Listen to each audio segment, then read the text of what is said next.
Hello, here's my little review of the Revell boxed P-51D Mustang. Another Mustang.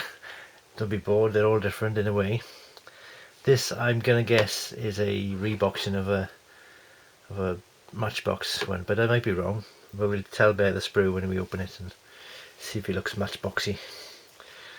So yeah, quite a cheap kit. It was a few pounds, £6.49 at the time in January 2022. So you can see it's quite a small box. It's a 10 in comparison for scale, small box, and 172 scale. And I'm going to probably use best to use a pen or a chopstick. We call these, different countries call them different things. Cocktail sticks. Cocktail stick. I might use to point at things. Anyway, enough of that. Let's use my craft blades to open the sides. Sure, I've not opened them. There's nothing on the back usually, just adverts of other kits that Revell produce. So it's not like other kits you can see any detail of the kit itself on the back. Side opening boxes. Traditional Revell way for cheaper kits. Some of the more expensive kits these days have a top opening box, which I think are more practical. So there we are. First off, you've got the standard instructions, or constructions as some might jokingly call them. Oops. Oh, there's a bit of a large one. I don't think anybody ever reads this part, these details by here. They're in German and other languages, I suspect. Can't even read it. That's probably just the necessary legal things they have to mention. Okay, the decals. Yeah, decals look fine. I don't know if they show up very well on here, if I can zoom in at all. That's not bad, is it? Really? There's your decals, or decals, however you wish to pronounce them. Get this focusing back there. Put them to one side. I can just put these back where I found them. One sheet of paper divided up. So you've got the decal sheet here in black and white. That's clear enough. I mean, you've got the usual Revell letters for the. You've got a cross reference then to the table of paint there in 20 languages. Yeah, need to have better glasses on to read those. I haven't got good glasses. But yeah, standard instructions. I prefer the opening out ones like this. It should be like that, shouldn't I?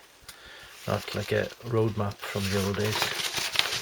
There we are, that's it, isn't it? Do it as I want.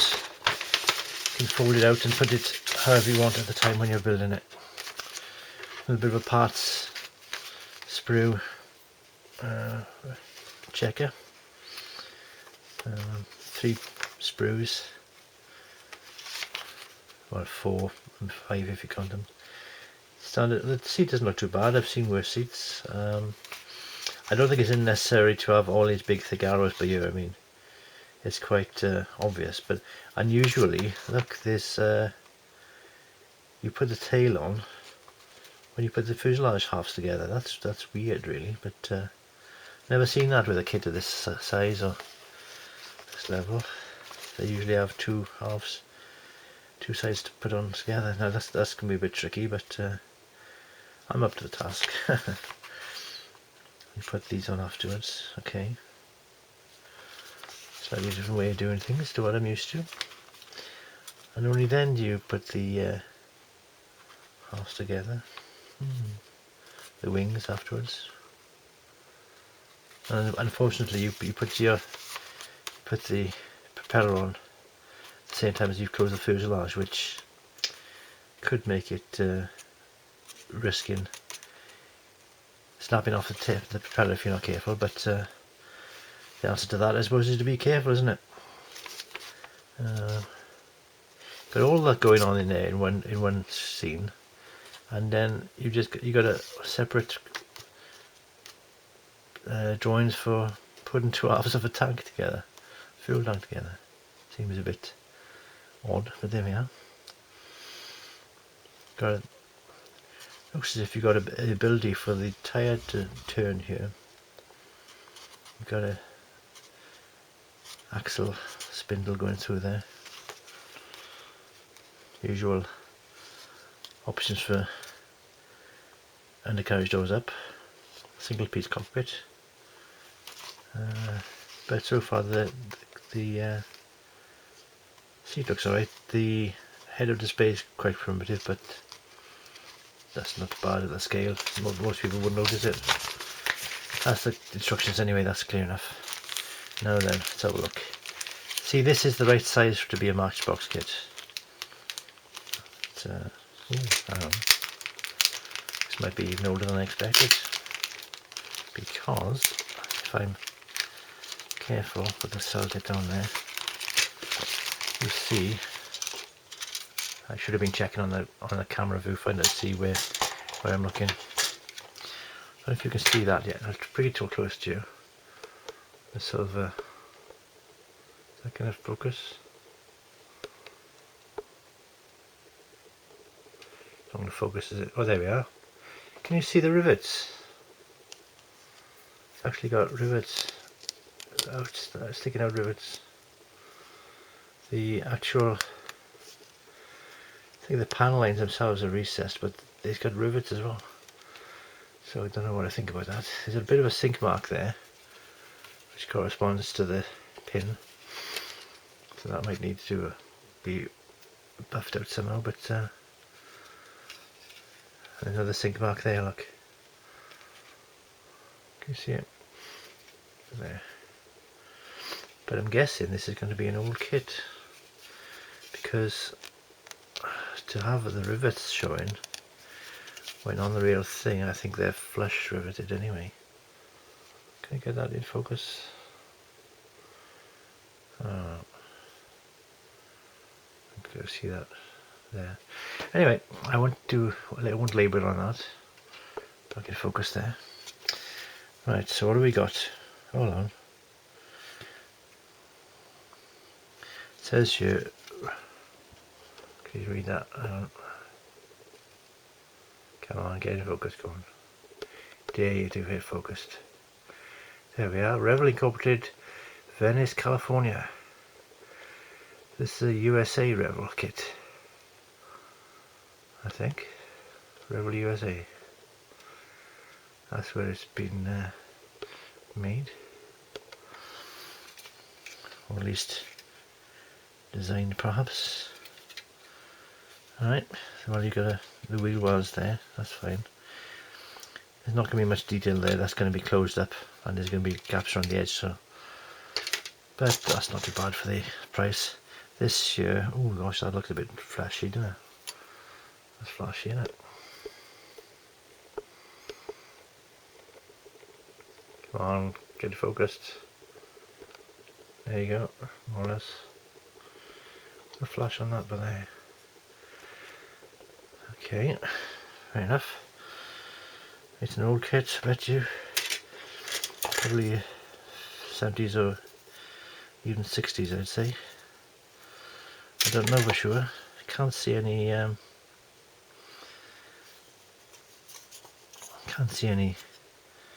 leftover markings now. Is that supposed to be there, or is it? I'm not sure if that's an attempt at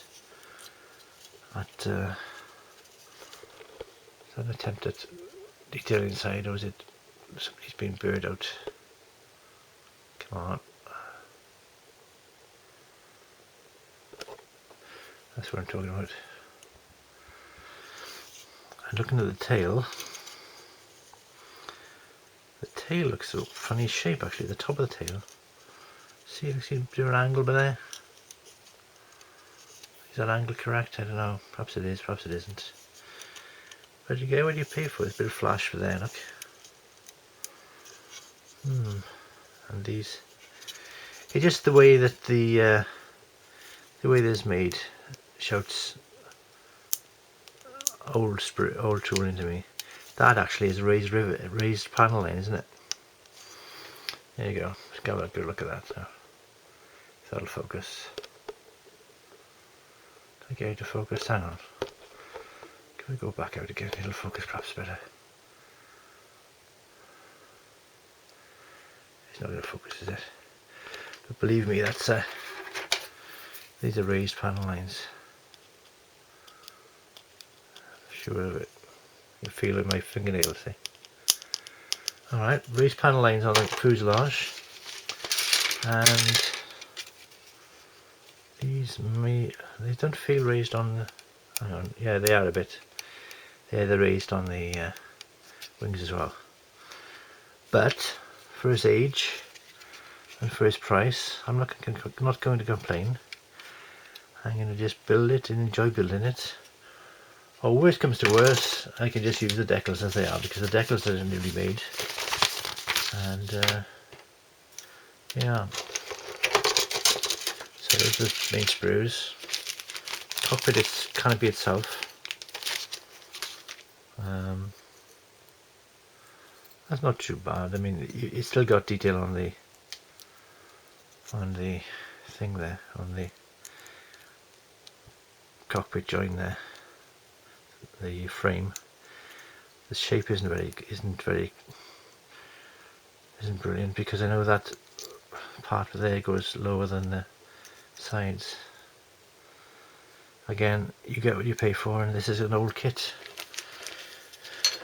So there we are. It's either a Matchbox kit or an old American sprue from Revell USA. Certainly copyright Venice, California. And there we have it. I may just keep that and use the decals and buy another Airfix Mustang to act as the actual model itself, because although it would be fun to try, maybe it might be more fun to build it as a what if, or just a crazy mess about with the kit. But it's cheap enough not to worry about it. So there we are. That's one for the cheap and cheerful list. The doesn't give a date of when it's made. I could probably look on scale mates to see when it was actually made. But there we are. Yep, the Revell P-51 Mustang. Thank you very much. Bye.